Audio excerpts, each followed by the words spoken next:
Hello, ladies and gentlemen, and welcome to the Golfing Greenkeeper podcast.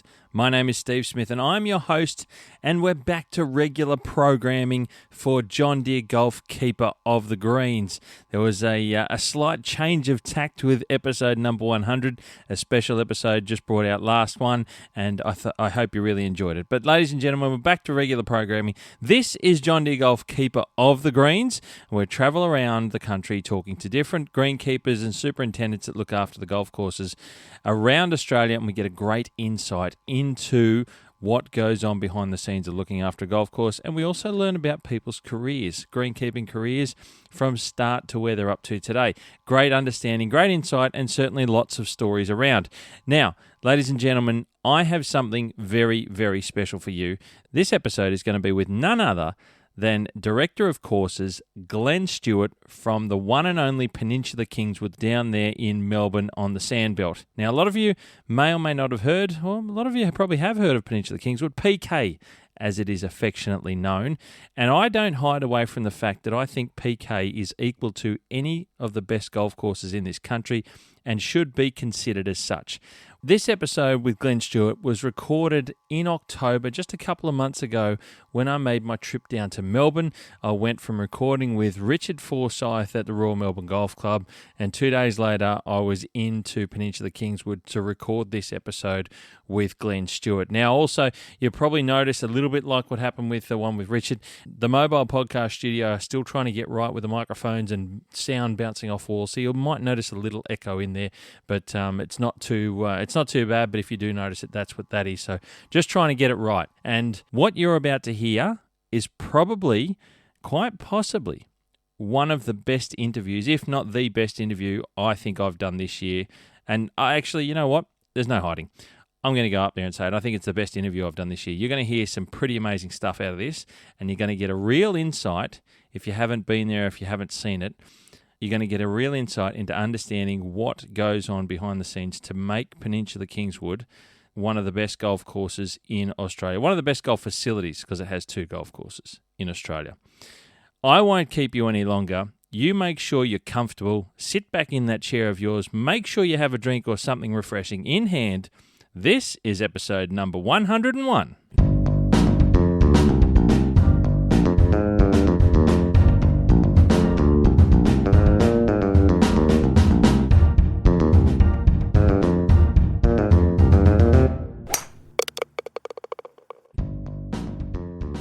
Now, ladies and gentlemen, Keeper of the Greens is, of course, and once again, brought to you by John Deere Golf. John Deere Golf are committed to the greenkeeping industry and the golf industry, and that's something that I want to make sure that you guys really are aware of. And look, John Deere Golf will work with you to move your game forward together. That's what's so good about them. That's their passion, is they're going to work with you to help you get better. They have the equipment available to help you do your job better. And there's nothing that we want more than to be able to do our job better. So if you're looking to upgrade things, make sure you get in touch with them and find out how they can help you. The game relies on your team's passion and professionalism, which is why you can trust John Deere Golf for a wide range of advanced equipment and dedicated support. When you work where others play, you need a partner you can trust to keep your course in perfect condition, and John Deere Golf can help with top quality machines and support forward-looking technology and their ongoing commitment to this incredible game of golf. Your local John Deere dealer has everything you need to keep your investment running like clockwork. Now make sure you check out deere.com.au, deere.com.au, to find your nearest John Deere dealer. Get in touch with them, get in touch with their reps, and ask them what they can do to help you do your job better. That's what John Deere Golf can help you with, ladies and gentlemen. So make sure you go and check them out. No further ado, let's get stuck into episode number 101.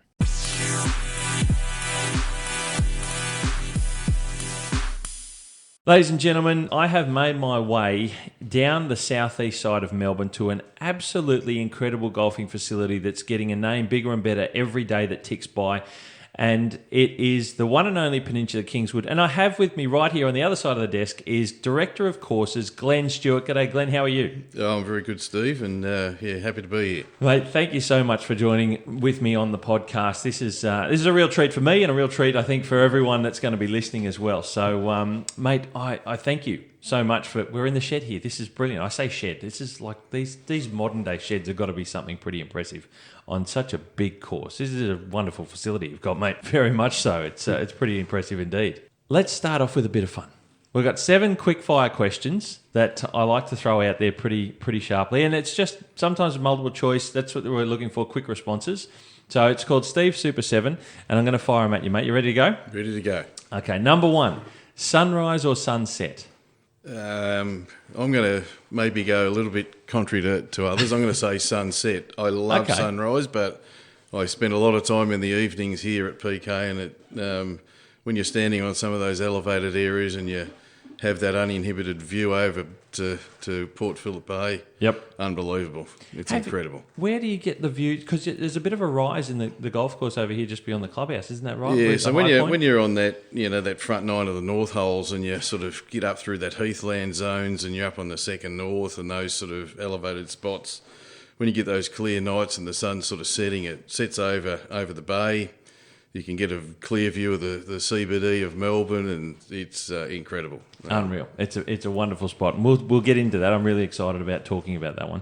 Number 2, dogs or no dogs allowed on the golf course? Now, this is a personal thing, not necessarily what the club have here, but what's your feel, mate? What do you have a preference for? Oh, look, I'd love to say yes for dogs. I had this amazing experience over at Walton Heath in the UK many years ago, and a bit naive, but we were playing around a golf there, and we walked up onto the course and happened to look around, and there's a group of members just with some dogs in tow, and we thought, wow, this is different. Hadn't experienced this before, so 100% dogs on course. I thought it was terrific, and nice. I even see some Sandbelt clubs now bringing these little initiatives in. So cool. Yeah, dogs on course all the time. Awesome. For me. Very nice, mate. Number 3, stripes or no stripes on fairways? Yeah, I've done both. I've been part of both in my career. 100% Sandbelt golf, no stripes. Okay. Very passionate to let the landform speak for itself, and without stripes, it certainly does that. Okay, all right, very good. Number 4, green coloured sand or natural coloured sand for divot repairs? Look, probably natural. I think we've all been there and done the both, but when you're in Sandbelt golf, natural has just got this great appeal. Yep. Okay. Very good. I'm curious for this one, knowing where we are and knowing what you have here, but I'm curious for yourself. Number 5, your favourite grass variety? Well, I've been an unashamed lover and follower of bent grass for forever. Yep. I was introduced to it when I was a young apprentice, and bent grass for me. Bent grass, nice, good stuff. Number 6, preferred style of golf course. Now, there's a reason why I haven't come down. There's so many courses I could pick from. You guys aren't one of them, so I'm curious to see where you go here and which ones you've actually maybe experienced as well. There's 3 choices here. Cape Wickham from King Island, Kingston Heath, which is not too a distant neighbour of yours, and Elliston up in New South Wales and a bit of the high country at the back there of the Barrington Tops. All quite different in their own way, but what's your preferred style out of those 3? Oh, look, I think they're all got really unique appeals, both from a visual or a playing perspective, but I've been immersed in Sandbelt golf since I was 17 years of age, and I just can't go past Sandbelt golf. I just think it's got some intrinsic features that are very unique, and Sandbelt golf for me. Yep, so Kingston Heath will be that one. Heath, yep, okay, correct. Very good. And one final one, mate. If you could walk around but not play, just to walk around any golf course in Australia tomorrow and take it all in, which one would it be for you? Oh, gee, tough question. Oh, no, it's a big one. I get everyone tough question. Perhaps I might answer it in a roundabout way. When I first started my golfing journey and I sort of developed a passion, I was at a little club called Leongatha Golf Club down in Gippsland, and I have heard of this. And I was born in Curramborough, so that sort of region of Gippsland, I had a real fascination for the ability of those clubs with almost voluntary membership staff. So I would say I would love to almost go and re-look at that. I haven't been back for decades, but I'd love to go look at some of those courses. I also had a we moved to Tasmania when I was quite young, and a little place that I got introduced to was Kingston Beach Golf Club. Yes. So maybe going back to the past and seeing what those clubs are like would be a fascination for me, just from a personal point of view. But I always had this, as I started to grow and develop, I had this fascination with a club called Portsea Golf Club. Okay. That's got some amazing holes. It had some amazing bent grass on those greens and a bit of variety. That's one for me that I'd love to go back and have a look at as well. Awesome. Great answers, mate. That's going to be 3 that I don't think anyone's ever mentioned before. So there you go. Good stuff. Thanks for that, mate. Steve Super 7. Everyone will compare those against their own thoughts. So really appreciate that, mate. Thank you. Now, Glenn, I'll just get my bits of paper here right. So this is a wonderful part of the world. You're looking after the director of courses here at Peninsula Kingswood, and a beautiful facility. But going back to, and you just touched on then in the Super 7 questions, a bit of your early time at Leongatha and around that region of growing up. Mate, could you take us back to what I like to hear and I like to understand?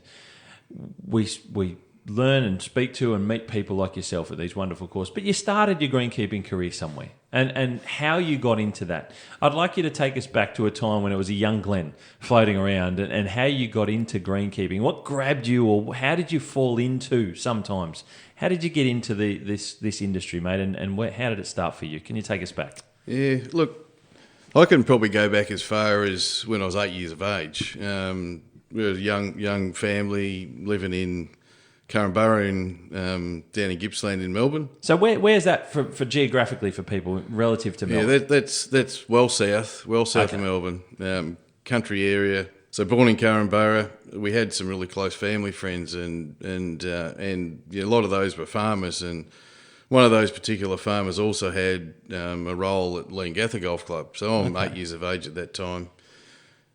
School holidays, and he said, look, we're going to go down, and would you like to come to work? And so anyway, I followed him down to Leongatha Golf Club, sat on the back of a tractor with a carryall on the back, back in those days, and little half-packed sandwich lunch, and anyway, we were divoting tees with me sitting on the back of this carryall, and it was a little bit, it sounds how can you remember those things at that age? But I've got a really fond memory of sitting on that carryall and carrying that bucket onto the tee, and from that point in time, I just developed this thing. Geez, I've got this love for golf. I really love that aspect, and from there, we as a family, we moved down to Tasmania for the best part of 10 years, and so we left that, but that was sort of intrinsically locked into me, that golf world, and we lived in a little place called Kingston, 10 minutes south of Hobart. And probably less than a kilometre walk was a little club called Kingston Beach Golf Club. And when I got to the age of maybe 12 or 13, I remember Dad saying to me, look, you love this golf stuff.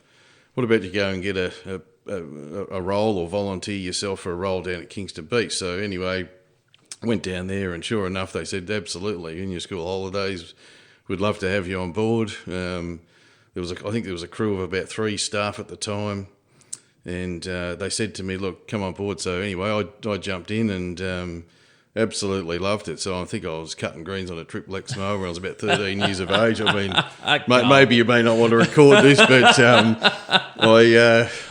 it was one of those things that all the staff did just about anything then. And so all of a sudden I've gone from, jumping on that golf course, looking for golf balls sneakily to operate on the course with him, and I was divoting. It wasn't a tractor and a carryall now; it was a tractor and a big trailer with sand in it, and I'd drive that as a young kid and divot those tees and cut some greens, and I can remember even from a nutritional point of view, they'd had a bucket of sulphate of ammonia and potash and iron sitting there, and it'd be a quarter of a shovel into that, and off it went. So my journey in golf started, at a very young age. So when we were in Tasmania, I spent quite a bit of time at Kingston Beach in holidays, and then from there we ended up moving back to Melbourne, and we positioned ourselves at Glen Waverley Golf Club, and I sent about 25 letters to clubs in Melbourne.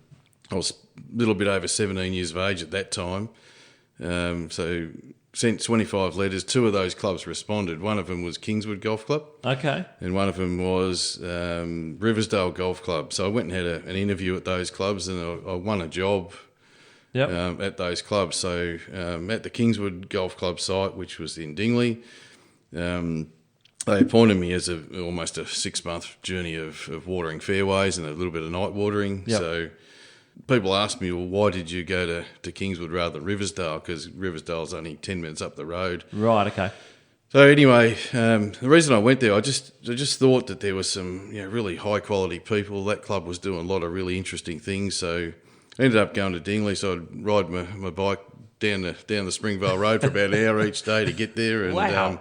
Anyway, so I elected to go to Kingswood, and it was probably the best decision in my golfing career because at that club there were some amazing people there. It was a club that was one of the first clubs that had pure couch grass fairways, so we were planting those fairways. It also had pure bent grass greens, so turf purity was almost that new world. And some amazing people, at that time I was appointed by a fellow by the name of John Sloan. He was heavily connected with a couple of other guys, John Spencer and Graham Grant. They had a company that they developed at that time called Newton Grant and Spencer. That both of those gents one was at Kingston Heath and one was at Huntingdale. Right. And they'd sort of been taught by old Claude Crockford back in the Royal Melbourne days. So we've got a lineage of... So from a historical point of view, there's a lot of knowledge there. So, whether it was good fortune or wisdom at the time, it could be a bit of both, but I got locked into that chain. So those gents there, they were almost the doyens of turf at that time and taught by doyens of turf in previous generations. So I'm pretty fortunate to have those as mentors, and then had another fellow, John Sloan, quickly moved off and went to Woodlands not long after I started, and a fellow by the name of Nick Renison, probably one of the more highly qualified individuals I'd sort of joined up with, and he's just a super quality person, but great hand skills and eye skills that learnt from those guys as well. So I'm pretty fortunate that I got locked with those guys at that time. So I spent a bunch of years there, and then I think I was about 22 years of age, I got an opportunity at Long Island Country Club. So as my first superintendent's role. Right. So I went down there and I reconnected with John Sloan and we worked together. He was a turf consultant as well at that time. So I worked really closely with him for about 8 years. And I guess the interesting thing with that opportunity was what I learnt at Kingswood when we were sprigging fairways and having bent grass greens is pretty much what we transitioned that Long Island side into. Okay. So that was really interesting to be able to do that. So I spent some 8 years there, and then from there I went to Woodlands Golf Club, which I spent 14 years at. So Woodlands Golf Club, quirky little club, amazing facility as well. So I spent 14 years as the superintendent there. A short part of that time, again, was with John Sloan, working side by side. And then from there I went to Metropolitan Golf Club. I spent 6.5 years at Metropolitan Golf Club. Wow. And again, had some amazing opportunities at those clubs. All these clubs are terrific facilities. We had, I guess, at Metropolitan Golf Club was all that challenge. I followed Richard Forsyth, who at that time went to Royal Melbourne. Yep. He'd spent 14 years at Metro at that time, so very similar length of time at a Sandbelt club as I had. And I guess the challenge there was to build on the foundations that Richard had put into such a great club. Yep. And see if we could elevate it further. So, people would often say, geez, you're crazy trying to follow Richard at Metro. But, I had a completely opposite view of that. I thought, Richard had done some incredible things. And some of even the people prior to Richard there had done some amazing things at that club. And, we ended up hosting the Australian Masters in one of the last years I was there. And, that was almost the signature to say, look, this place is... arguably, the world's best from a conditioning point of view. So I had many challenges there, and then from there, sort of unexpectedly, this project at PK arrived, and I guess you get those conversations happening to say, oh, look, you've got the skill set that we need. Yep. Would you be interested in coming down? And probably unknown at the time as to the magnitude of what this place would become, but it was almost one of those career-defining opportunities from a professional and personal point of view that you almost couldn't say no to, because very rarely in a superintendent's career do you get the opportunity to almost rebuild, reconstruct, and have a major role in a facility such as this. So that probably captures my career. I've got lots of time left here. There's lots of unfinished business at PK still to do, so we're looking forward to that with great enthusiasm. We'll talk about that, mate. That is, I'm sitting here awestruck in your career path. I had no idea the places that you'd been through, the people that you'd worked with and under, and you'd gone in step with as well in their careers. Because I've recently spoken with Richard Forsyth from Royal Melbourne Golf Club, and he's joined me on the podcast. So you took over from his time. I want to jump back into a little bit, if you don't mind, just some of those roles.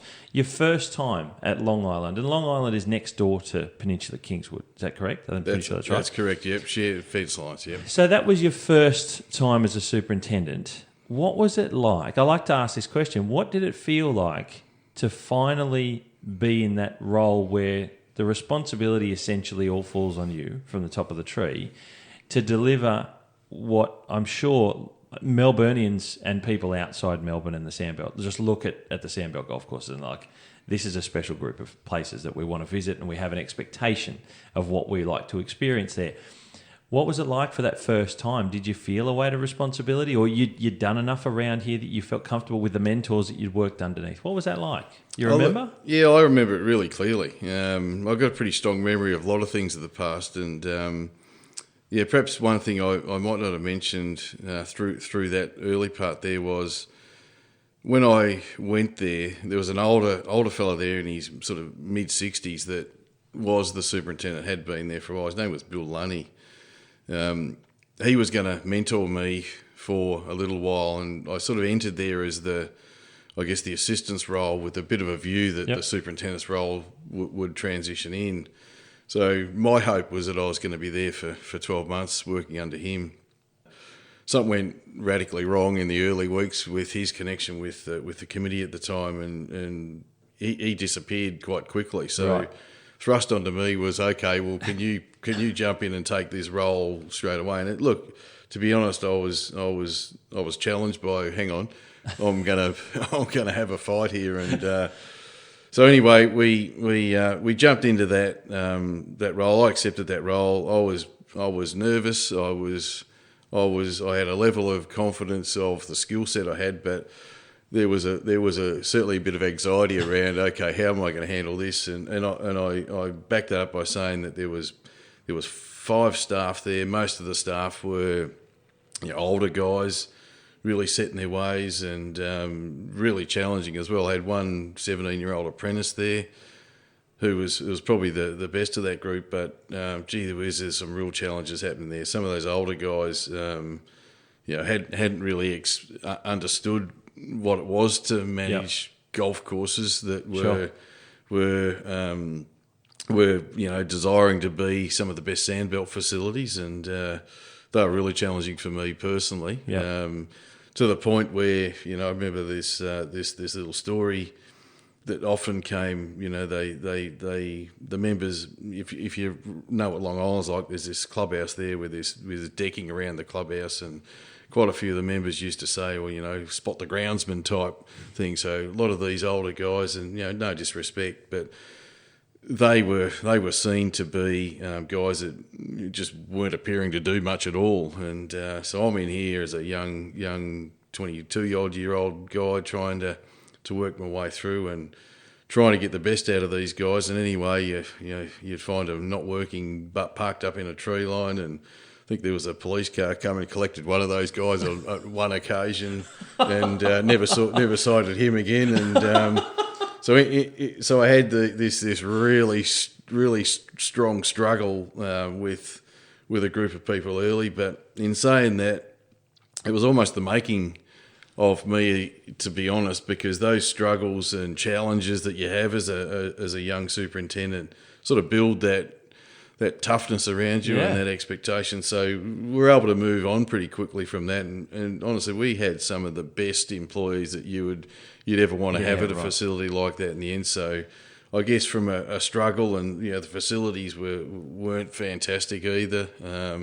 I could speak forever on that place, but I guess that first step as a superintendent, yes, you've got the knowledge and the level of confidence, but what you don't expect is those challenges that come out there, but sometimes they're the making of you. So I think for me now, I think I've learnt so much from those hardships and those challenges that you're pretty well balanced now to get that. Yeah, is that I think back not only to myself taking first time role as a superintendent, from a lot of other people that I've interviewed as well. That's that steep learning curve. That first time, I find. Would it be fair to say when you come into the role, you've kind of got that confidence and understanding within yourself of the knowledge of greenkeeping, but it's that people dealing with, it's the team understanding, dealing with personalities and that sort of stuff. You don't quite really know until it's thrust upon you in a sense. Is that 100%. I mean, the hardest part of the job is always the people and the personalities and all those things that are there. And you just need to be able to build some good camaraderie with the group that you got. And at the end of the day, when you're managing a golf facility, it's not about you, it's about the collective group. And and you've also always got to remember too that it's not your club, it's the members' club. You're working for the members, and if you can work in a group that's pretty unified with sharing the same goals, and you can get everyone on board and understand where you're coming from, it makes a big difference. And I learnt that early, and certainly in that first instance at Long Island there, my learnings there were significant and extreme, and that certainly helped set good foundations for me. And even when I go back to those guys that I was first introduced to when I was at Kingswood, they indoctrinated a lot of really strong traits in me as well, because some real quality people there, and that certainly helps. Yeah, 100%. I want to jump back. We're talking about some of those points that you were at. You go from that steep learning curve at Long Island, to then, was it Metropolitan? Followed Woodlands. Sorry, you're at Woodlands for 14 years, I think you said. Yep. I surprisingly, I think Woodlands is a little bit understated by a lot of people. I've only had one visit there before. I don't know. I'm curious to know a little bit of your thoughts. But you spent so long there. It's all these Sandbelt courses have their own intricacies, don't they? They're all little details. They're not all the same. They're all quite different in their own way, I've found. And there's a little. You wouldn't have been able to transplant what Long Island was over to Woodland straight up. You've got to learn that space as well in its own way and execute different things that go on there. Little differences? 100%. I mean, I think you asked me earlier in this conversation, is there any clubs that you'd like to go walk around again? Yeah. I didn't actually raise Woodlands Golf Club, but if the listeners are out there ever want to go and see something quite unique, that's one of them. That can certainly add to the list. It would go down maybe very similar. I always think it's very similar to Kingston Heath. You'd argue it's one of the best golf course designs on flat land that you'd ever see. Yep. So both Woodlands and Kingston Heath share that trait where they got flat land, but yet their design is incredible. What's particularly different at Woodlands is they got quirky little greens that are under a hectare in size. Yeah. They're all elevated. They've got some of the most amazing little short par threes and short par fours, and arguably one of the best par fives you'd ever see, which is the 15th hole, all on flat land. So they did an amazing job there. But when you go there, I mean, one thing that was very different to Long Island, quite a lot of those holes, there'd be half a dozen holes there that are almost like a clay belt. Whilst it's a Sandbelt course, it's almost like that Murray River dark clay that you see through some of those holes. And, trying to learn grass types and what's going to grow on those areas, and then you've got a slightly over 8,000 square metres of green size that you're trying to manage with high traffic, and then you've got these 3 distinct vegetation, EVCs that you learn and understand from a river red gum grassland community to a small wetland space, and then that natural grass woody heathland and stuff that you see on some Sandbelt clubs. Lots of really intrinsic little things there. So, you're right. Though you can transfer skills from one site to the other, but you've got multiple years of understanding those intricate things of clubs like that. So much smaller, everything's smaller, different. You need different skills. You need different abilities to do that. So that would be one of the harder facilities that I've had to manage, purely on the premise that the greens are so small, they're elevated, little different. Lot of northern tree line aspects with shade greens, and airflow's a bit different. Ground is different with clay and sand, and all holes have got something a little different to them. But amazing facility. I think it's a ripper little. I say little loosely because, like I said, I've only seen it once, and I was taken around the course, and I thought it was absolutely sensational. One, it's on my list to play, that's for sure. But we'll move away. Metropolitan. I want to get into Metro a little bit because. That was that. Correct me if I'm wrong. The first tournament that you've held there, or the first place that you held tournaments. When I was at Woodlands, we hosted Victorian Golf Opens there. Okay, so a whole bunch of those there. Okay. So I did quite a few events there. We even had there was AFL Golf Classics and all sorts of things when I was in my time there. And Metropolitan was the one that we hosted the Australian Masters, and that was a terrific event in 2014. Yeah, I guess it was an opportunity for that group of staff and the club at that time to say, okay, well, we unashamedly at Metropolitan Golf Club, see this facility as the industry leader, world class leader in conditioning, turf conditioning, quality, and we were pushing really hard for that, and the results that we got out of that were outstanding. And that was I think if you remember back in might have been 2001. I think Richard Forsyth was there at that time, and they had the World Match Play and a few other events there. And some of those turf conditions, again, were something that set Metropolitan aside from others, because that conditioning was just incredible. So we had that challenge to try to match and hopefully surpass that in 2014, and it was terrific as a lead up to that, and get that done for the club and for the industry, to say, well, hang on, this is the level and the benchmark we want to start to reach, and we all want to reach for the stars, and that was an opportunity to do that, and it was great to be involved. What sort of a buzz is it like preparing for a world class tournament like that? Oh, look, it's sometimes a little hard to describe, but sure. As a collective group and a club, there's so much pride and. I think there's a lot of responsibility on it as well, because the Australian golf industry was looking for. We don't have too many events these days, nor did we then. When you do get that opportunity as a club, you're representing the Australia and you want to put out that product to the world and have, I guess, that reputation that leading people like us as turf managers have to put something on show, and it was great to do that, but it has got its challenges, but it's very exciting as well. Yeah, for sure. I've got no doubts that Metro's always had a wonderful name for big name tournaments, certainly televised in this country when they're there. Yep. And clearly you were part of that time in its history to be able to bring some of that stuff to the fore for us to watch from at home and if we're on the grounds, which is very interesting, mate. I didn't realise you were there doing time there, which is as leading the team for preparing the golf course, which is brilliant. We get to Peninsula Kingswood in your story as all of those things. I hear you talk about that journey that you've had from humble beginnings and your time loosely at Leongatha when you were a young kid, and then into Tassie, and getting into Kingswood here. We're at Peninsula Kingswood now, where you're director of courses. What was the year that you started here in the earliest? Was that the iterations of this project starting, of the rebuild of what was Peninsula Golf Country Club? Yeah, so in 2015, I came here.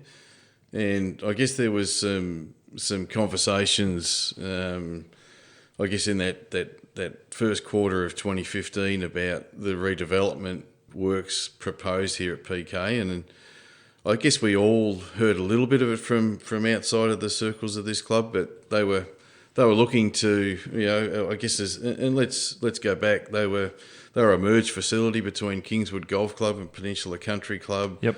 I don't think anyone quite understood to what magnitude it all occur.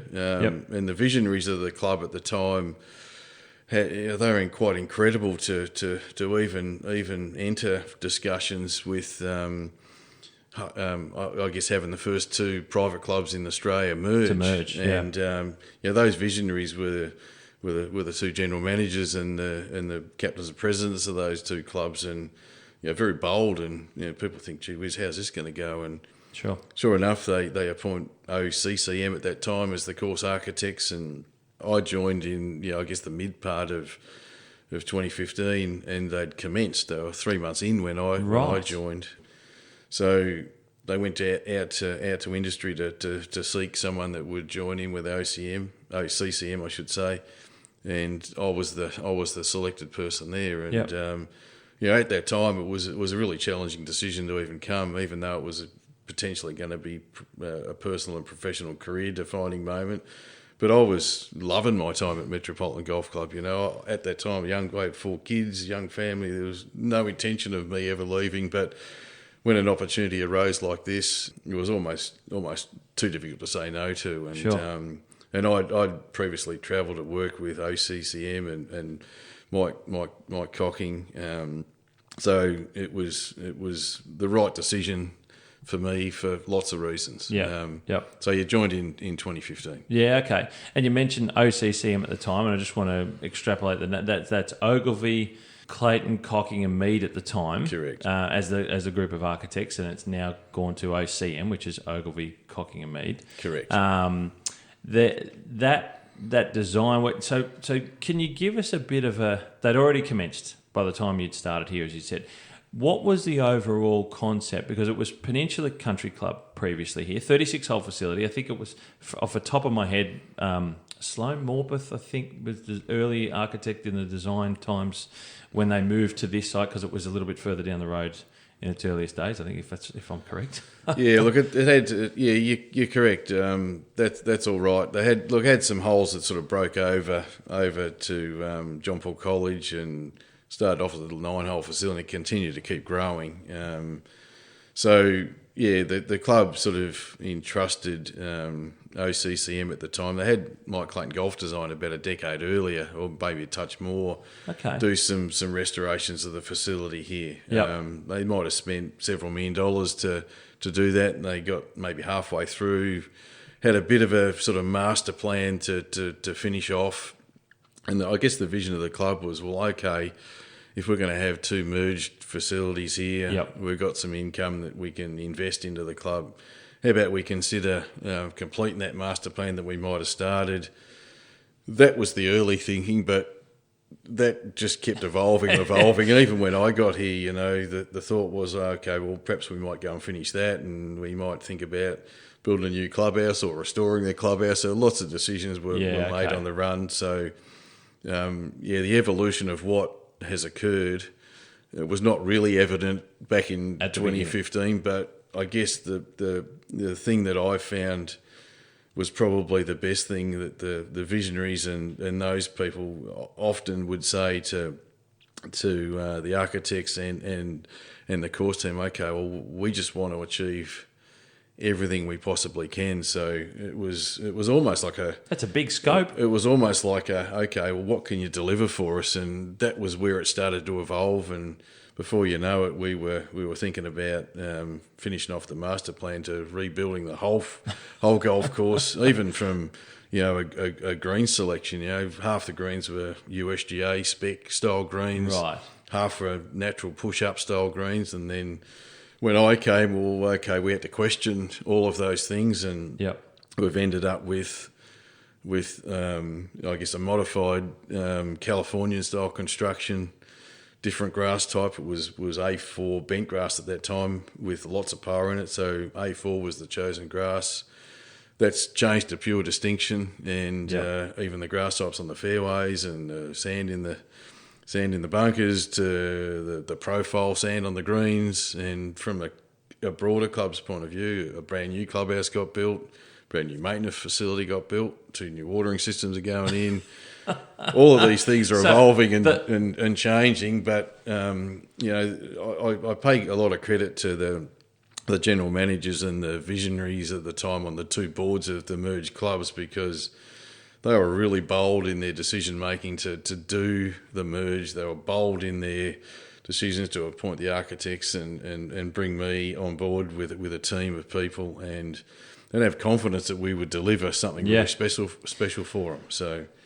So 36-hole facility, 2 golf courses, north and south, a full, you've just told us, a full Monty of just everything has evolved to being overhauled from essentially fence to fence on a big piece of ground. The boldness of, I suppose, the design matched the boldness of the visionaries. In a sense, what I've seen out here, what you've shown me around too on the golf course, it really is something unique. Can you explain to us and describe a little bit of the setting that we're in that was then, I suppose, brought to more life through that design change and the overall project changes to the golf courses? Yeah, maybe from I don't want to speak on behalf of the architects, but their I guess their plan was okay. Let's see if we can ensure that we maximise the potential of this site. Amazing golf hole sites. Yep.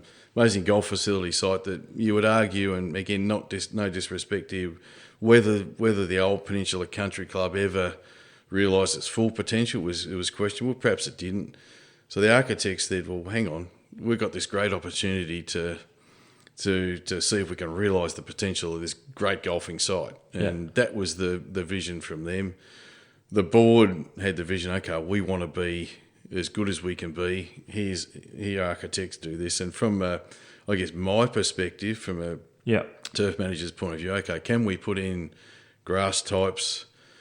Can we elevate that potential to have the best grasses we can at the time across the surfaces? So that also meant that we needed a profile under the ground that would help deliver that as well. So lots of changes were required there. So I guess as a collective, so lots of people have had that vision. As a collective, we worked really hard and we challenged convention.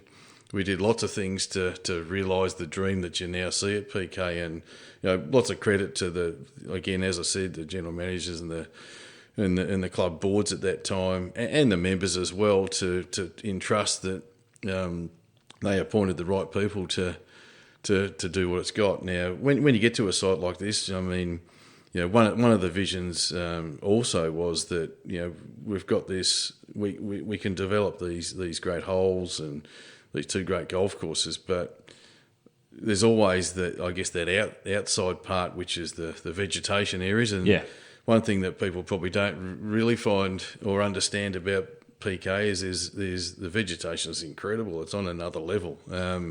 It's got 11 different EVCs, ecological vegetation classes, that are very rare, and you don't see that very often at many clubs. So not many have got 11, and we were able to identify that really early in the piece and sort of almost plan and match and I guess put together a plan for how the vegetation would look to complement the architectural work that OCCM and OCM did, and I guess also complement the grass surfaces. So we had this view that if we could mirror the quality of the architecture and the turf and the vegetation all as one, it just positions this club at another level. We've been able to do that, which has been terrific. That vegetation, the setting, and I can't express this enough, it doesn't matter how many times I talk about it with so many different people, the vegetation, the setting of a golf course or golf courses, a facility, is so intrinsic into the experience that you have. And so it's a key part of what the golf courses become as well, and your way that you go around and enjoy the golf courses and enjoy your game and what you experience. just the feeling of being in a particular site. So here is different to Kingston Heath, it's slightly different to Royal Melbourne, it's slightly different to Woodlands, it's slightly different to, even if you go down further down the Mornington, you'll talk about the dunes and those other golf courses. Everywhere in Australia, sites are unique, and you've just described what the vegetation is parts of what makes it unique here.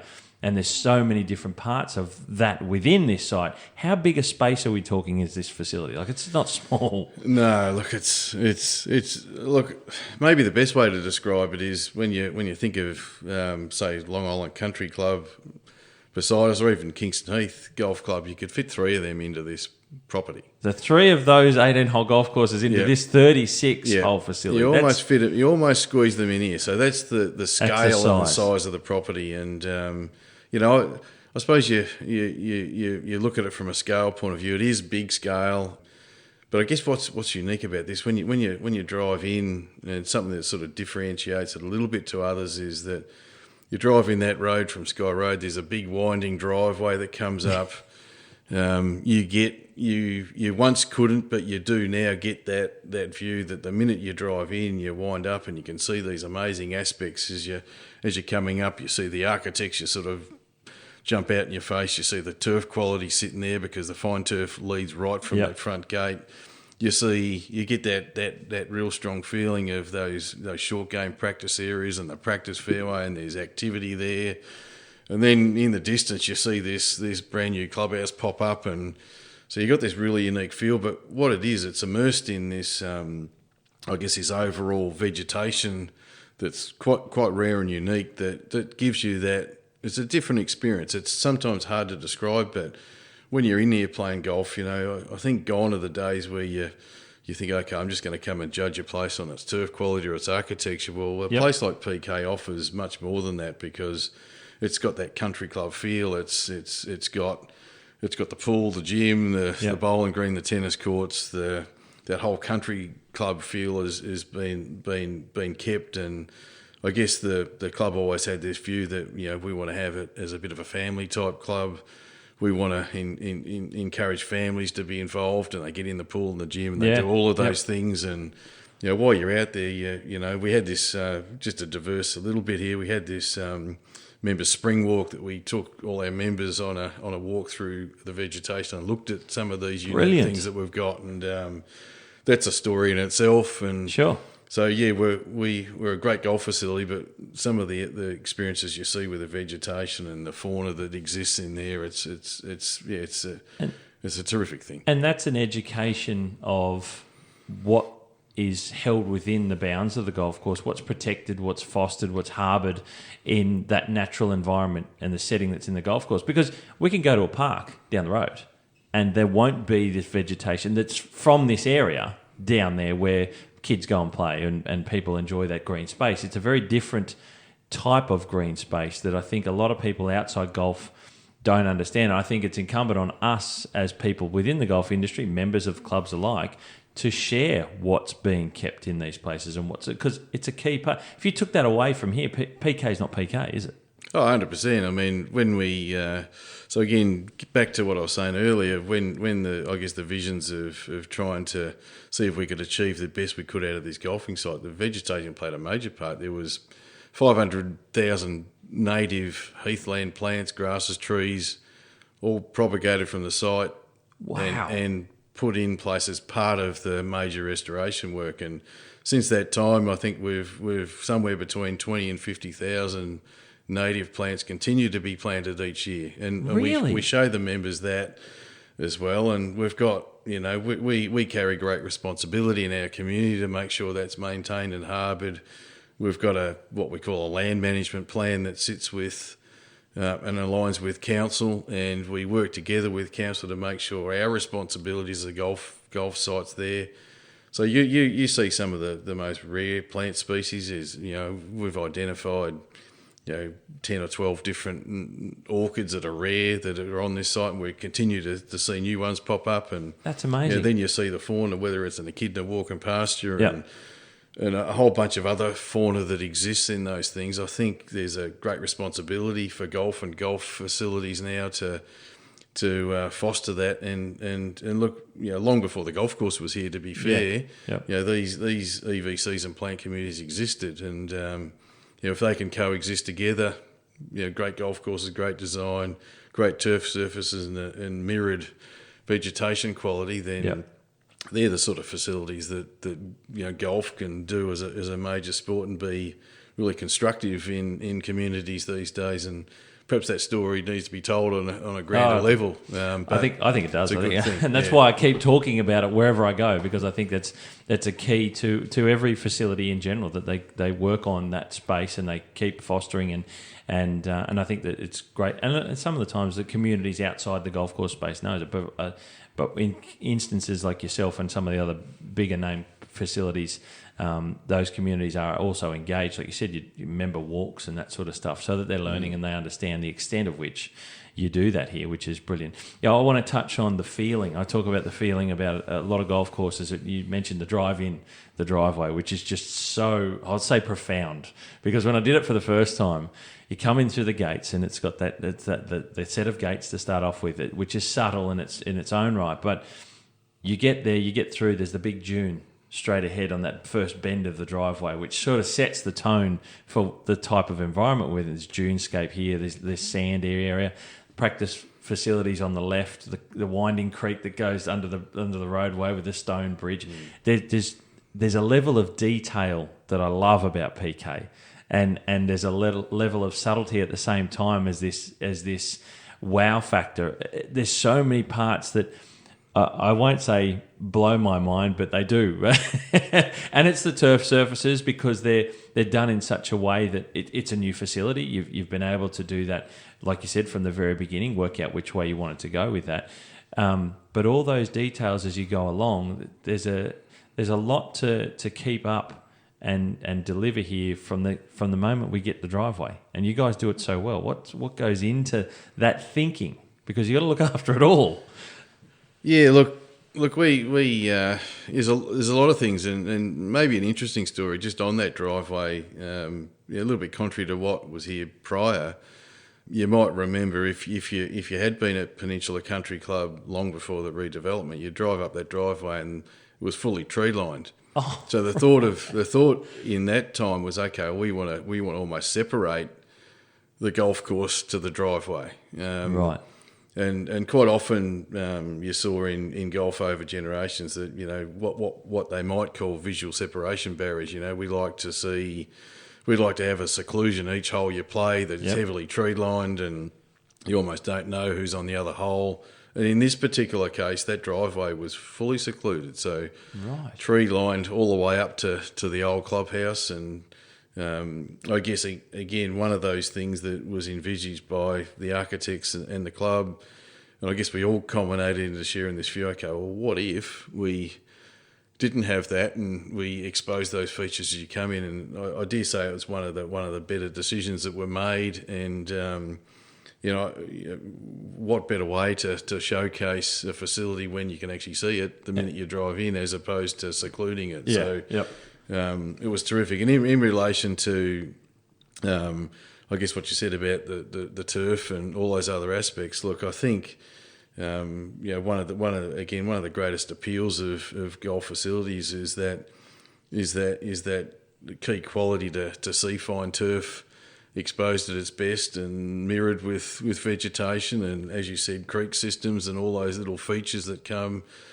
Golf has got this creative way of using the natural environment to showcase its beauty. And when you come to PK, you see all the elements of that right from the minute you drive in the gate. It's incredible. It's amazing. It's one of those few unique entrances that you really, from the moment you drive inside those gates, which you can see through, it's not a wall, you can see through them, and you're like, I can kind of get a glimpse. And then when they open, you've got this grandeur of this beautiful golf facility, because you see the practice area straight away. And sometimes there's people chipping around the green there on the other side of the creek, and you're just like, this is an oasis. This is just an I can't talk about that first image enough. It really does hit you hard, and it's wonderful in every way. Yeah, I think so. Look, I think all the golf facilities have something like it, but It hits you straight away, and that's the showcase of the place.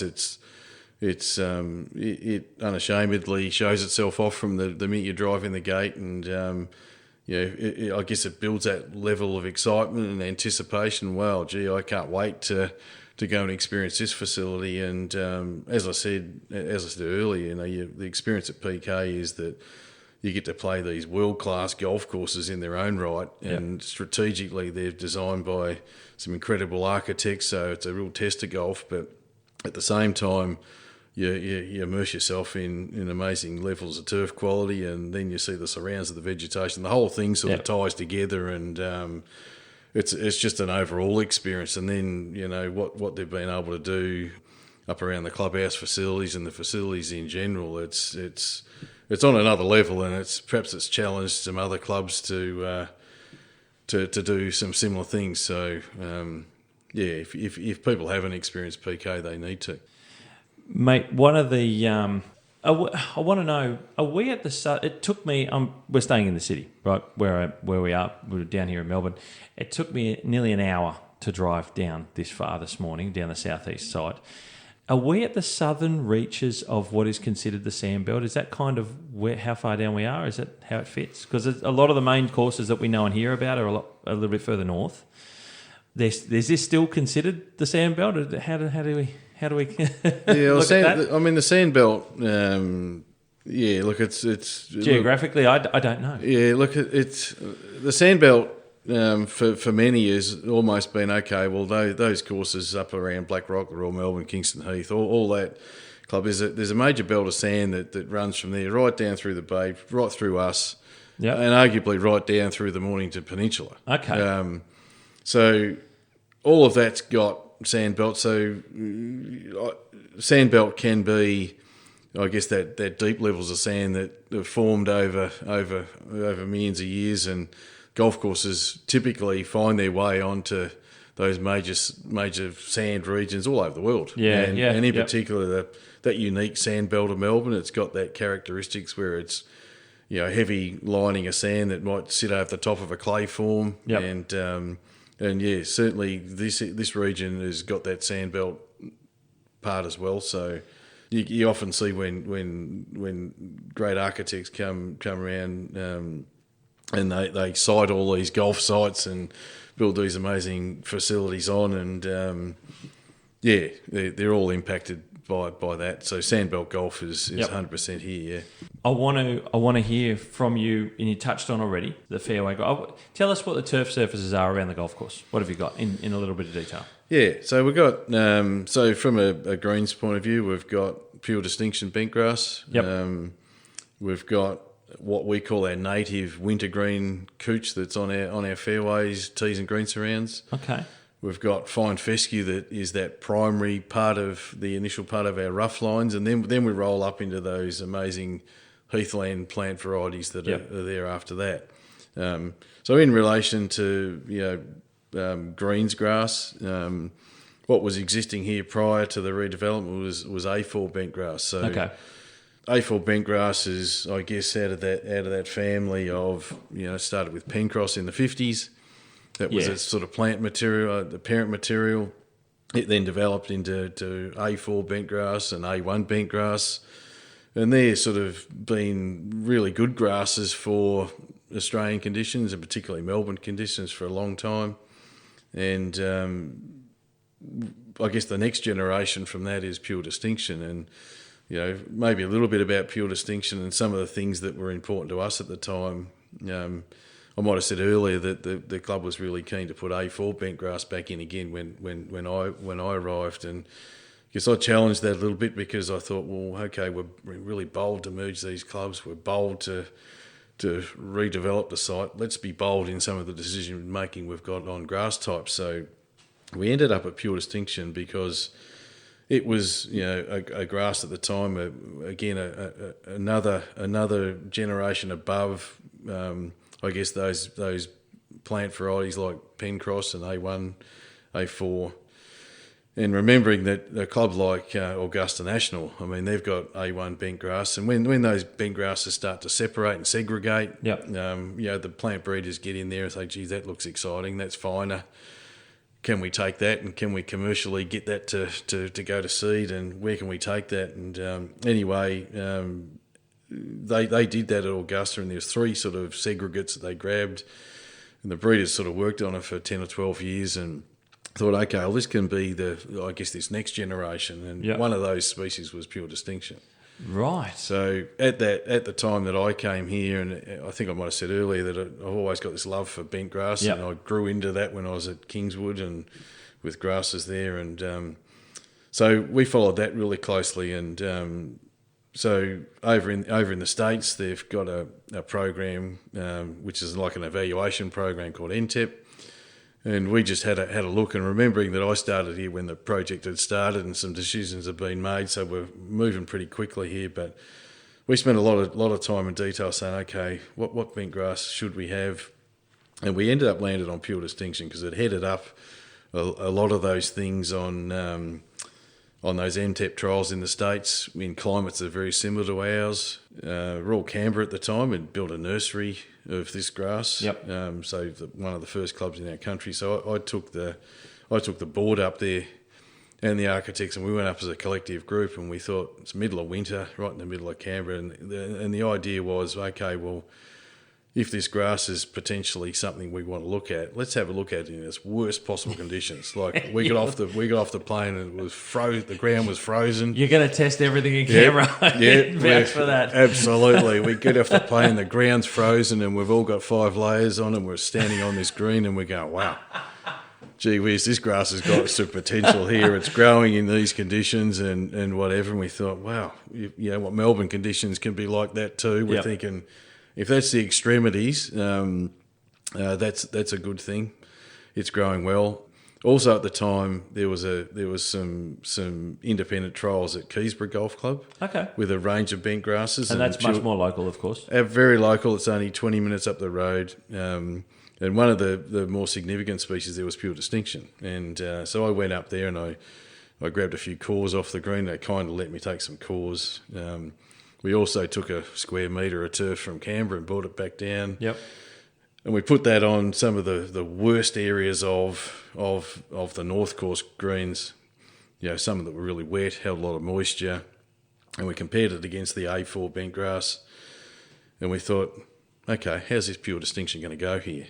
So we saw it in its worst possible conditions, and then so I'd been watching it at Kingswood Golf Club as well, and one other thing on quite on the contrary to the cold conditions, right in the middle of summer up at Kingsborough, they had a big irrigation failure, and those poor old plots there suffered greatly when that irrigation didn't work. And right. So I happened to look at that and I thought, gee whiz, what are the independent testing showing here? And when those bent grasses really struggled with that irrigation loss, one of the ones that held up was Pure Distinction. I'm thinking, okay, geez, it's starting to make sense here because it goes really well in the cold and it's really drought tolerant because it doesn't need a lot of water. And the NTEP trials in the States are telling us this, and this, and so there wasn't too many alarms for it. Yep. And when we actually had that square metre that we brought back from Royal Canberra and put it out there, it was just quite incredible, the performance that it did. So we were able to put that across to the board, and the board fully supported to go with Pure Distinction. And that's been an amazing decision. It's some of the old screens are 9 years old now, and perhaps contrary to what some might say, that it's it's in that super bent variety of grasses that are grow a lot of organic matter, and we're 9 years on, and we've got organic matter less than 3%. Wow. So it's been an amazing decision. That was a terrific decision at the time, and some of the turf surfaces continue to get better and better. So age and maturity, and they're even starting to segregate a little bit now. Right. All these years on. So we remain really excited, and I'm sure the breeders would too, that Pure Distinction 2 or whatever they want to call it will come from that, similar to what happened at Augusta. So okay. So we look forward to following that story and seeing where that goes. But so that's the surface on the greens, and on the fairways, we used to have a an old common couch on the north course, and we had a mix of our native couch on the south course with a bit of Santa Ana, some two hybrid couches, if you like. Yep. So what we elected to do there is we really liked the natural native wintergreen couch, so we eradicated the common couch on the north, and we used the plant material on site to plant the whole site. So right, okay. So we've got that native common. We really like that. So from a it's the ball sits quite proud on it. So from a shot making potential for all levels of players, it's a really solid surface. So that goes across the whole site now. Right. And then we've got the fine fescues in that early part of the rough, and then we into our exciting heathland plants. And those turf surfaces you mentioned. So I'm glad you talked a little bit about how the pure distinction's maturing, because one of the questions I've asked, I've had Ryan Stores from Royal Canberra on the podcast, and we talked about that he was one of the oldest, along with you guys. I think you guys are the two oldest in the country that probably have pure distinction, if I'm not mistaken. And understanding how it's matured, and what you're saying is for you guys here, it's matured really, really well, and some other places might site specific. All grasses are site specific anyway. So some instances in different climates, pure distinction probably is a different challenge. But certainly for you guys here, it's working incredibly well. Those putting greens out there, when I've had the chance to go and enjoy them, and a couple of years ago, are flawless. They're equally got to be some of the best in the country from where I've sit. And I've not played everything, but I can't pick anything wrong with them. So whatever you're doing, mate, is working incredibly well here with the team, because they are flawless. I want to touch on that, because a lot of pure distinction is getting around. Royal Sydney are going now in with pure distinction, is my understanding. It's getting more and more placements around Australia. And Victoria's got it, and they've had it for the Open in the last time, and again it matures. So 10 years on, everyone's looking into you guys to see how it's going. You're loving it. The players, the members are loving it. You've got no questions about, like you said, that decision was a perfect one, really, in hindsight. Yeah, I think it was. I guess maybe a lesson in my time in Sandbelt golf is perhaps the grass performance on the top is really, really closely aligned with the profile it's built on. Yeah. So again, whilst it was a great decision to put pure distinction on the top, the greater decision was the profile underneath. Okay. So what makes Sandbelt golf and Sandbelt golf greens really unique is that really unique characteristic that the natural sand has. So whether you're at Royal Melbourne or Woodlands, those clubs that have got those old native sands that have been there for forever, that's the key characteristic, to be really honest. So what we did when we came here is we didn't have time to go and mine that natural sand out to build that profile, but what we did, and I'd been doing this on many years prior to coming here, we had all those sands analysed from some clubs and all the clubs I've been at as well, to say, okay, what is it about those native sands that grow such great grass on the top? And anyway, we were able to find lots of different things, and some of those characteristics might be the angular sands and how they pack hard together, and they carry and hold some level of nutrition when it's put on there. The infiltration rates are perhaps a little lower than what you would like, but for some reason that synergy that they all have with all those characteristics grow great turf. So what we did here was to say, okay, let's challenge convention a bit here, rather than get a sand that might drain really freely. Let's see if we can manufacture a sand that's so close to the characteristics of that natural native Melbourne Sandbelt sand. Yep. So we did that with an independent agronomist, and we built those sands, and we tested every load that we got across every green. So we've got, I guess, a manufactured form of those natural sands to as close as we possibly can, and we largely think that that's been a great, maybe the greatest decision to put that profile in, which has then allowed the pure distinction to grow and develop and mature the way it has, and we can maintain that at a level that I guess we thought that it might have, and we maximised its potential with the quality of the sand underneath. And it works well. Great, like you said, great combination, and that's planning, right? That's right. I think I always say that you can almost plant whatever crop you want on the top and get great conditioning out of it. It's what's underneath. That's the key. It's growing in that medium, right? So whatever you're growing in is going to reflect. That's right. So I was lucky enough in all those those destinations I've worked at. You could pick that along the way. All those sands have had a major contribution on how good you can grow that turf crop on the top, and in this case we're able to again, like I said, challenge convention and put in a profile whilst manufactured. It's got the same characteristics or very similar characteristics to what happens, and pure distinctions favourably growing in it, and it's maturing beautifully. As I said, we tweak it site specific to us, but some of the management things that we do gets the best out of it, and the surface year round is terrific. So it's been a good decision, really. Unbelievable, mate. Congratulations for it, because it is fantastic.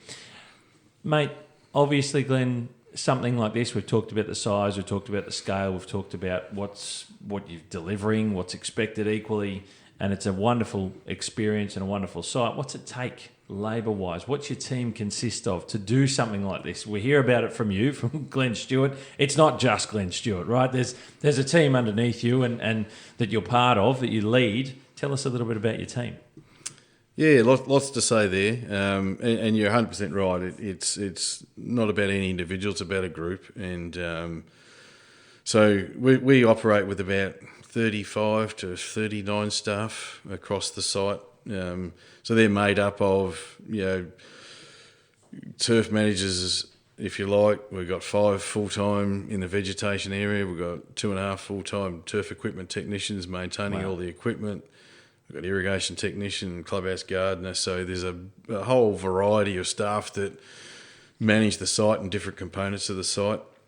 We've got some amazing leaders. So I haven't mentioned this yet, but this whole site couldn't be possible without people that sit underneath my level. We managed way back in 2015 to secure Shane Stuart from the Long Island Country Club site at that time. He'd spent 28 years there. He's actually my brother, but 28 years. So we got him over the fence line after 28 years. So probably no one knows this Frankston site better than he did. So he's got a massive level of knowledge in the region, but also probably one of the higher work ethics you'd ever see. So he jumped over and was the South Coast Superintendent, and he was instrumental in helping that get going. And when I came from Metropolitan, we also brought down a younger guy, but a guy with great skills in delivering turf surfaces and organising things in Ben Payne. So he came down, and the view for Ben was, okay, well, you can sit on the North Course for 12 months. You can educate the staff that we've got on almost that metropolitan presentation style and level. So he jumped on board. So those two guys, and they're both still with us, in slightly different roles, but those guys were almost the key to the leadership part that we had. And there's no guys anywhere in the industry that work harder than those two guys, and they are super talented people, and they're good people as well. So they've led their team for a long time. So those 35 to 39 staff that we've got work very hard across a big site to deliver lots of really good things. And we know that we've got some industry leading people working here. Yep. That's 2 of them. There's others. We've got terrific people that lead all those divisions of our club, and we're very fortunate. There's a lot in building the right team. It's taken you how long you've been here to get to this point. Was that a challenge along the way in securing the team as a whole? Like, it's the key people you mentioned, Ben and Shane and some of the others. Are you happy with where things are at now? Are you looking to continue to build as time goes on? How does that thought process go with the team? Yeah, look, I guess we want to continue to evolve, and with our team, we sort of had that ability to sort of handpick specific people that were on the site. We needed to have people that were experienced in Sandbelt golf. Again, no disrespect, the large majority of the team that were here and we inherited prior had a little bit of knowledge of Sandbelt golf, so we needed to get people that were at significant clubs and were able to do that. Yep. Shane and Ben were those as well. And then we just need to have good quality people. We always wanted to have a culture here that led good teams of people. And when we sort of started, there was always a north and a south course, and there was people specifically employed on north and south. Okay. So you come in and you're on north, and again, what we challenged there at the start was, okay, well, we almost don't want to have that divide where you're north and south and you're almost fighting against each other to try to make one course better than the other, and you're only open to those. So we've got that one course mentality now. So we quickly, early in the piece, said we're one club. Yep. Both courses are going to be at equal level at any given time. So we actually don't have a north and a south course team. We just have one team. Yep. So a little bit different to some other 36 holes. And from a cultural point of view, we've found it really, really solid that we're one group. Remembering at the time too that we were also managing the Kingswood course in early days as well. So there was another team up there. Wow. So we had a team of 11 people up there, and we'd transition people back and forward down the road, machinery back and forward down the road. Oh, really? So from a cultural point of view, we just found that we needed to get some real cultural stability and some direction. And so we did that early in the piece as well. So one team mentality, which exists today, and we would never change that. So to answer your question, culture plays a big part. Yeah. Having quality people that have experienced Sandbelt golf before, that have got real drive and passion. But overall, we just want good people. Good people, we can teach them the skills. That's the easy part. Yeah. Yep. So we've got that.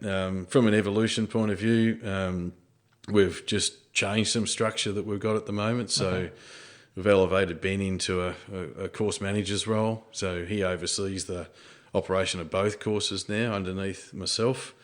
And we've got Shane positioned. Shane's got a bit more experience, but he's got some great skills in project management and infrastructure type things. So he's the course project and infrastructure manager now. And we've had the ability to elevate others to give them some responsibility. So we've, I guess, grafted some people over a long period of time. So, we like to have people in the business grab greater responsibility. So that's been very helpful as well. But you're all terrific people, and we hold great hope that not only do we get benefit from all these people, but the industry in the long run gets great benefit because we want to retain them, keep them, and from an industry's point of view, it's good. Yeah, 100%. And like you said, it's an evolution. That you evolve as the course evolves. The team evolves. 100%. And you move with the moving target that is a golf course to try and maintain. I think it's fantastic. And I've got to shout out to Ben Payne because he's been someone that I've known here since getting in contact with yourself, and he's been kind enough to show me around a little bit over the years. So shout out to Ben. He'll probably shrug at that one. Yeah. No, we just sent Ben overseas actually as part of I guess the new roles that Shane and Ben have got.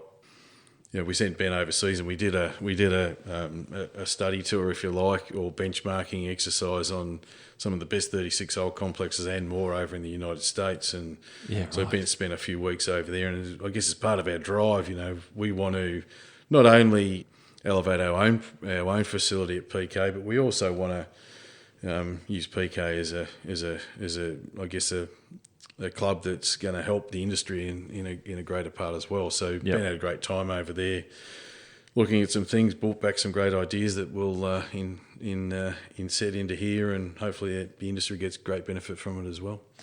Absolutely, sensational stuff, and a great way to continue to move forward, mate. I want to ask you, looking at the golf, one of the things, the unique characteristics, anyone who's played here and gets a fortune to be able to come and visit and experience PK along with a membership who know it so well what it's become.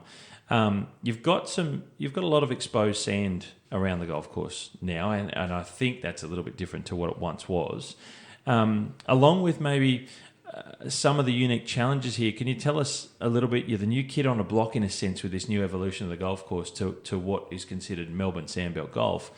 Can you tell us some of the unique challenges here and how you guys are slightly different? And we've touched on a lot of things, but how you're different to some of those older established names that we talk about, the Royals and Kingston Heaths of the world. I guess pure size is one of them. I think we've sort of touched on that. Just the size and magnitude of the property is one of the unique things that are a little bit different. We've got, when you look at the scale of the site and the exposed sand, there's over 200 bunkers on this site. Wow. The exposed sand areas are probably bigger than all of those when you put those together as well. And some of that exposed sand did exist long before golf even was here. So it's almost reinstated, but they look amazing strategically. They fit beautifully in with the architecture and the intent of the architects. Glorious. It really is. It looks incredible. It plays lots of key roles, but it has challenges as well. So when you get those extreme weather conditions, whether it's wind or rain, storms, all of those things, there's quite a bit of challenge in there because if the wind blows, the sand leaves it or gets repositioned somewhere where you perhaps don't want it. Then you get those heavy rainstorms that Melbourne can get, and all of a sudden you've got those natural sands which can gather some black silty areas that you've got to be removed, and it impacts drainage, and then you get weed growth. There's a whole bunch of things that happen there. So whilst they are a great characteristic for here, there is some challenges with it, but you wouldn't have it any other way because it's an important, integral part of the landform and the way the architects have shaped the course. And we just we're still trying to learn what the best way to manage them is to some degree, but it's a great characteristic, and I think it's different. I see that as a different part, that the enormousness, is that even a word? I don't think so.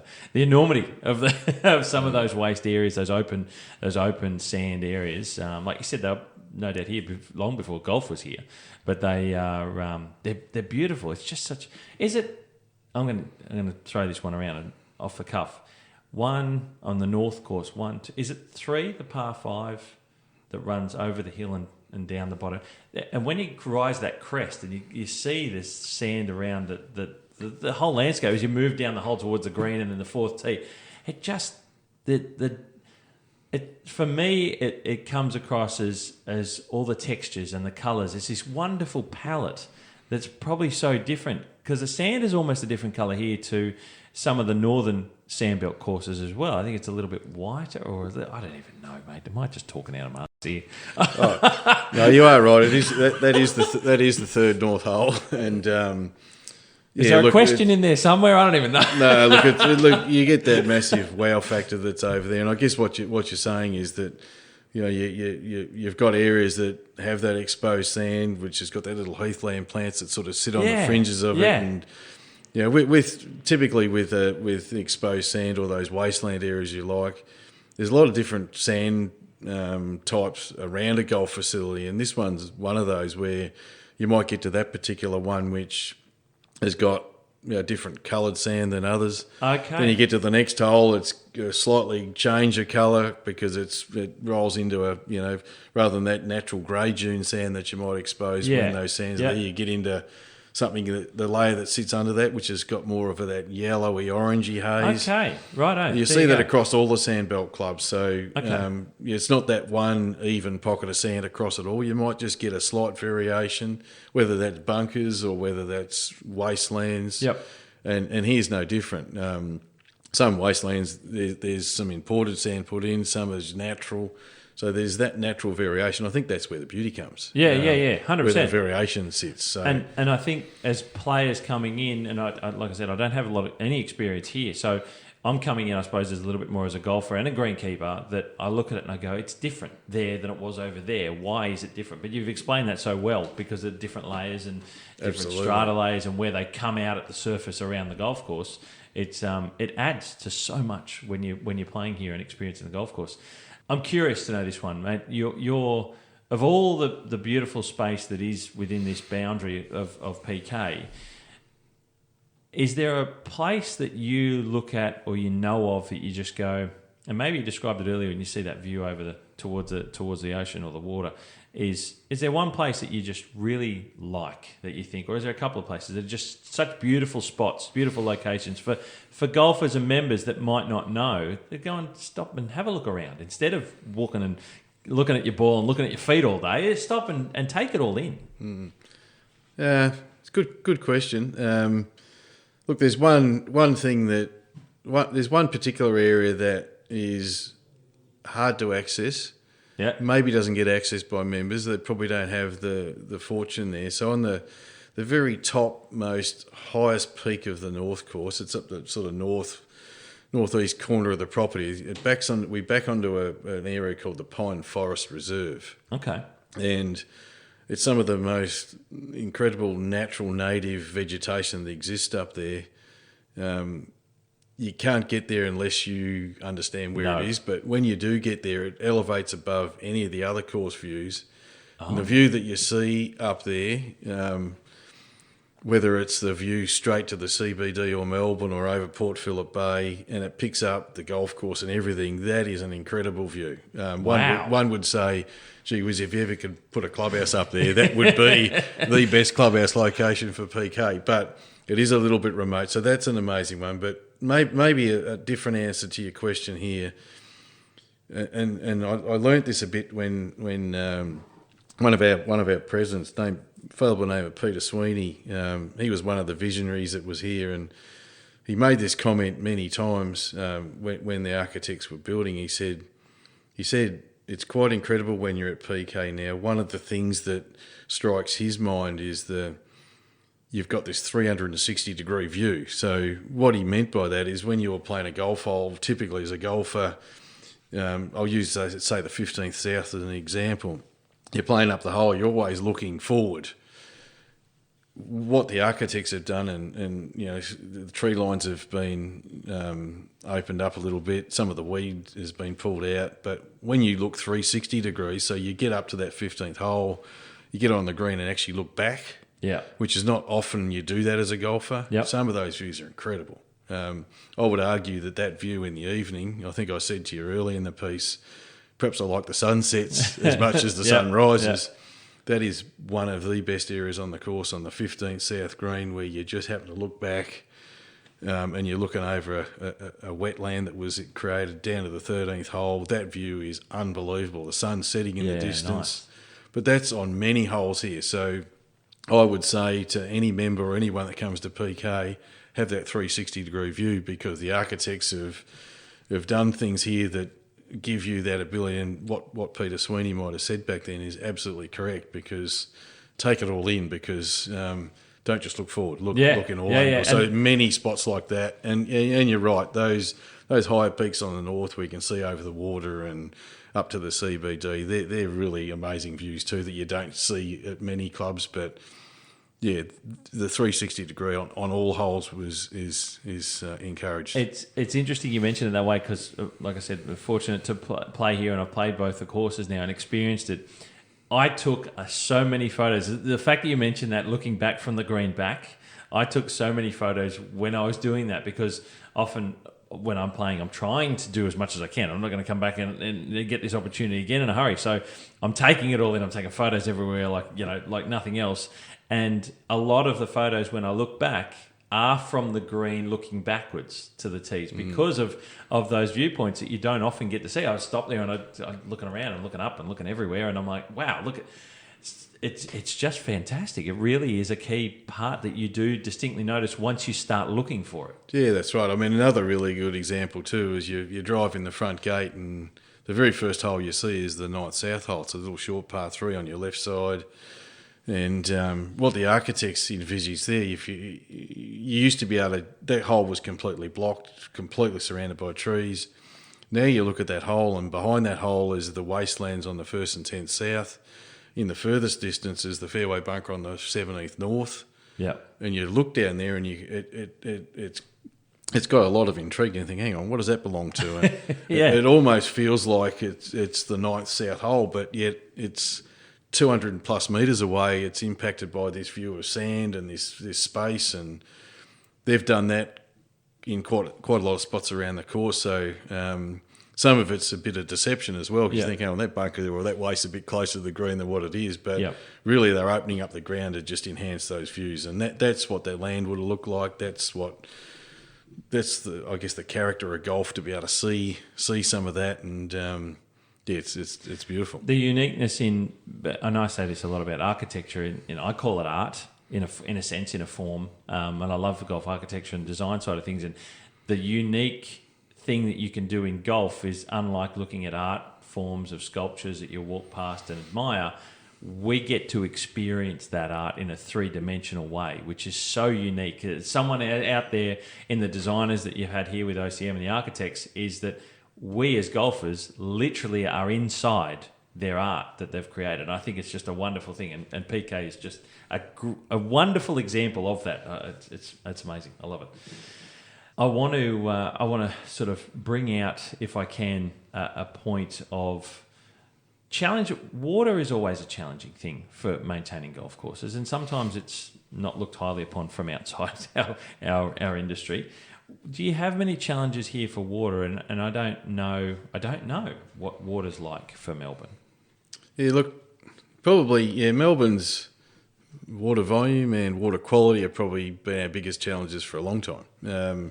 You might remember back in that good part of the 90s and into the early 2000s, there was a 13-year drought period in Melbourne. And, we're all involved in these clubs, even clubs like, what springs to mind is Victoria Golf Club, Royal Melbourne Golf Clubs, just side by side. They virtually had very little water. They even got to the point where the restrictions were that heavy that they couldn't irrigate any fairways. And Victoria Golf Club were actually, I think the non-smoking policy come in then. They had to carry bags. That's how severe the drought got. Wow. So as a turf manager, we were sitting there almost watching turf disintegrate in front of your eyes. So from a water perspective, yes, Melbourne's very challenging with water.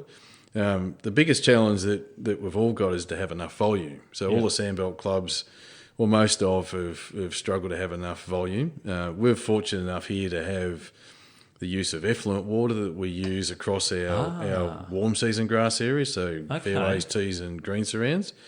And then we capture rainwater and we use that on our green surfaces. So rainwater captured into a dam and delivered.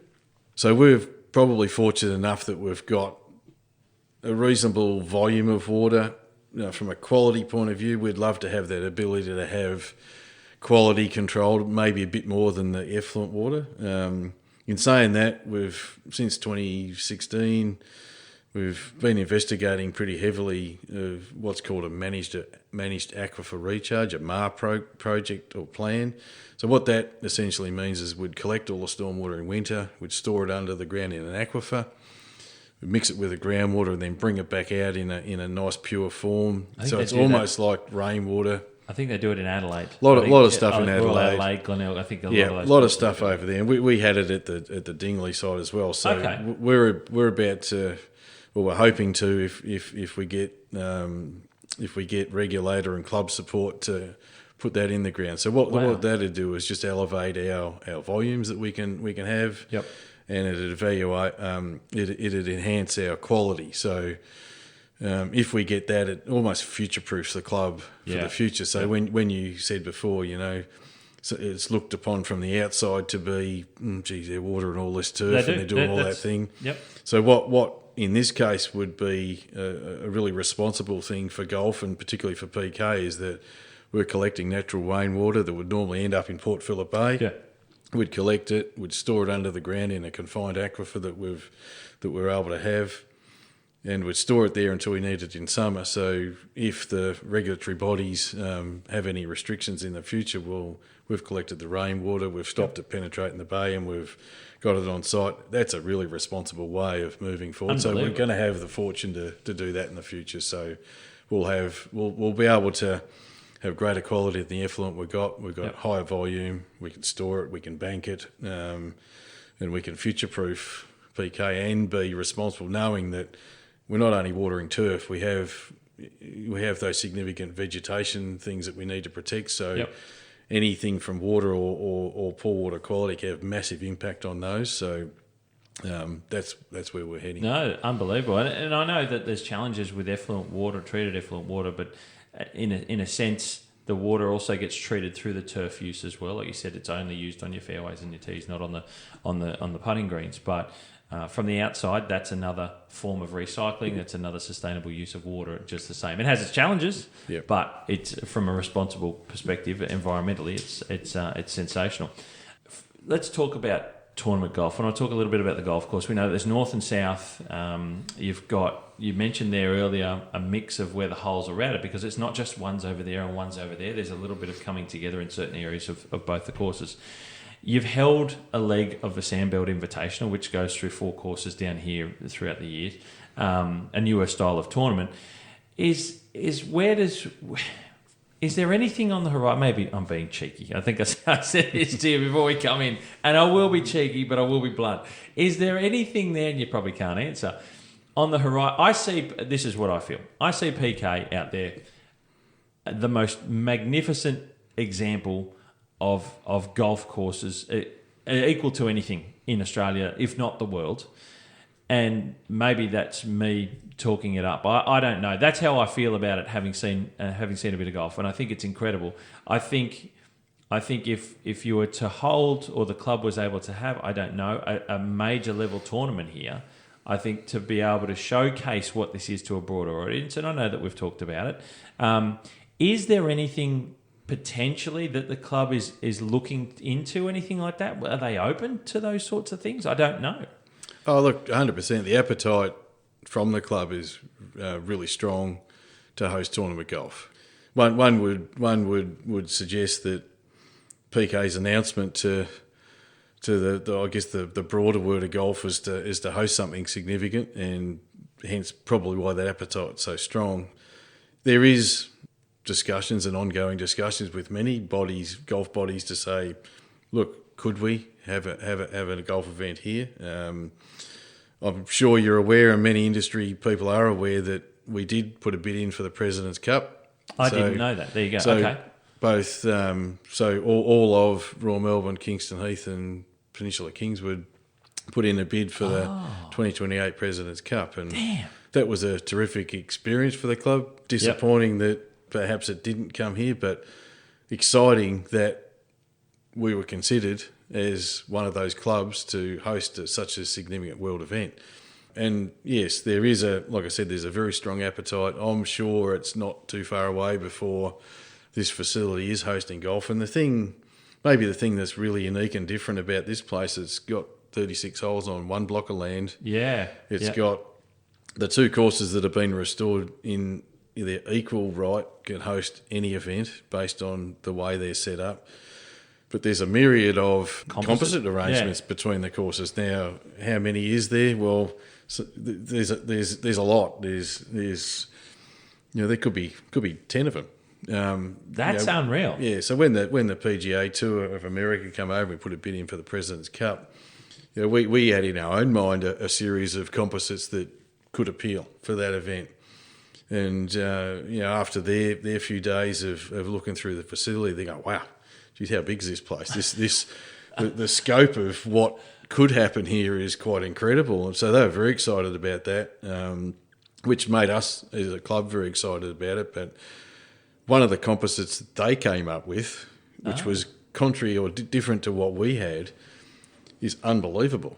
So that was just one born up of things that we hadn't really considered. Yeah. So there is a great opportunity to do that. So, and one of the other things, the way the course is done, you got the clubhouse that sort of sits in the middle of the property, and there's a sort of half a dozen holes that almost circle the clubhouse. So, if you could imagine the clubhouse precinct and the busyness of that tournament and how that all works, and rather than play that event where it sort of rolls a long way away and you're walking back to the clubhouse, here you're almost circumnavigating it, whether it's the start or the end or both of an event using a composite arrangement. So I think that's really unique, that you can hold it on either course in its own right, or have any combination, and perhaps the holes you don't play you can park on. it's so many different things that are open. So from a tournament golf, yep, the appetite's very, very strong. I'm sure it's only moments away from hosting something of significance. And I think that's the moment when it announces itself to the world as a significant tournament hosting thing, and it's got some rare, unique abilities, different to others that can host these things. I mean, you think about even the Aussie Open, the way it's constructed with men and women together. Well, you just imagine it here. You can play either course or swap them over. The space is incredible, and as the PGA Tour guy said, gee whiz, it just opens up so many opportunities just with the sheer size and magnitude and all on one site. It's exciting for the club. And look, I think for the greater golfing community, I think if PK can host a golf event of significance, it can just elevate and have another player in there. And I think it'll be great for Australian golf if PK can play a major part in that. And you think about, whether it's that Mornington Peninsula region all immerses itself in. There's some pretty cool wineries and things that all can come into. You just think about what that possibilities could be. It's exciting. I think I watch with bated breath when you announce, when the club announce whatever it's going to be, whatever the first major one. And I suppose, how has the Sandbelt Invitational been, like preparing for it? It's a tournament here. What's that been like, being able to get the course up to spec for something like that anyway? Yeah, look, I mean, to be honest, I mean, the course team and the club, they have really enjoyed playing a part in that. We're not part of the next bit, but we started off, I guess, that discipline and that I guess a group of the whole club, including all the staff, coming together to showcase the product that's been built. I guess it was a testament that one, we could do it. Two, the playing conditions were greeted with great acclaim, and I guess it set the scene for what that potential future is going to be. So it was very good to host those. We want to be a club that supports the industry and helps these events. What a really cool event that is too for people coming through the ranks, and for Jeff Ogilvie and Mike Clayton and all those guys that got behind that event. Terrific. It's been great as a club to be involved in it, and hopefully that's the toe in the water for a club like this for bigger and better things to come. Hopefully. Like I said, I'm waiting. I'm going to read between the lines there. I'm wishful. I'm hoping. Mate, I'm conscious you've given us so much in this conversation, mate, and I thank you greatly. I want to ask you one question to sort of close out, if I can, and it's obviously a personal question in a sense. Do you, after all the years and the experience you've done, and you've walked us through your career and the time you've spent here, you've got a lot under your belt, you've experienced so much, you're delivering a great deal now here at Peninsula Kingswood. Do you still get a kick out of greenkeeping? Oh, 100%. I wouldn't be sitting here if I didn't. I wouldn't be sitting here if I didn't. I mean, I just love every day bouncing out of bed and getting involved in golf. I guess one real driver for me is you're at a place like PK. It's got so much untapped potential still. We just spoke about... That's a lot to say, though, still. We've just spoke about tournaments, and that's exciting, but... From you think about you've constructed the place. We opened in 2019. We then ran into COVID for a couple of years, which severely impacted us putting the polish on the place. Yep. So we see a lot of untapped potential still out of PK.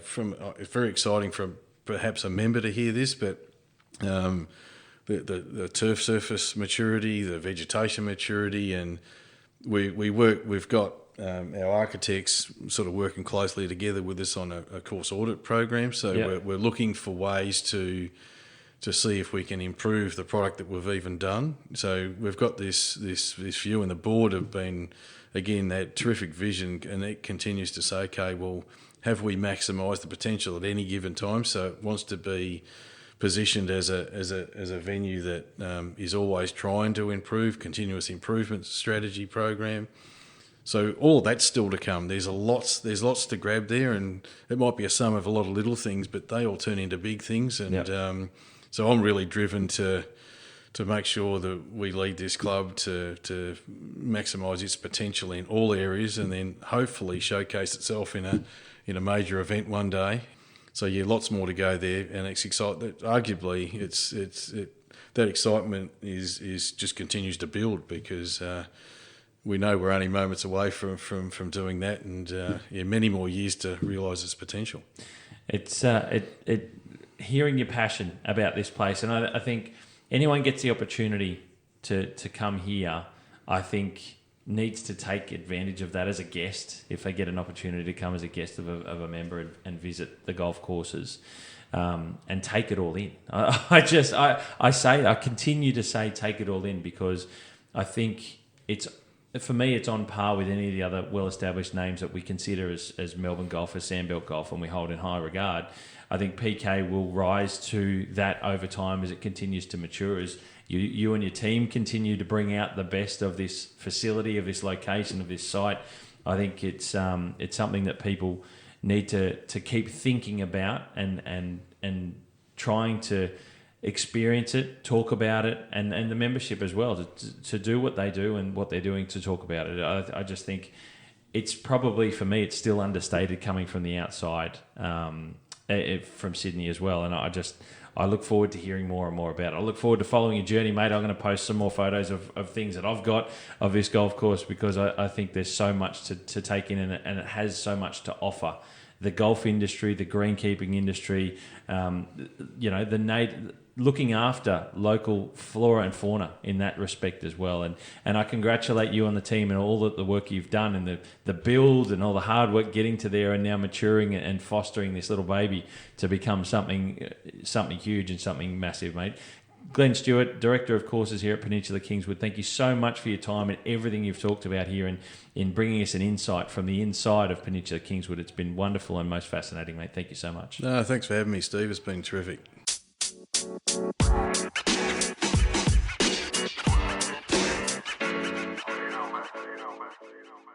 Well, ladies and gentlemen, there you have it.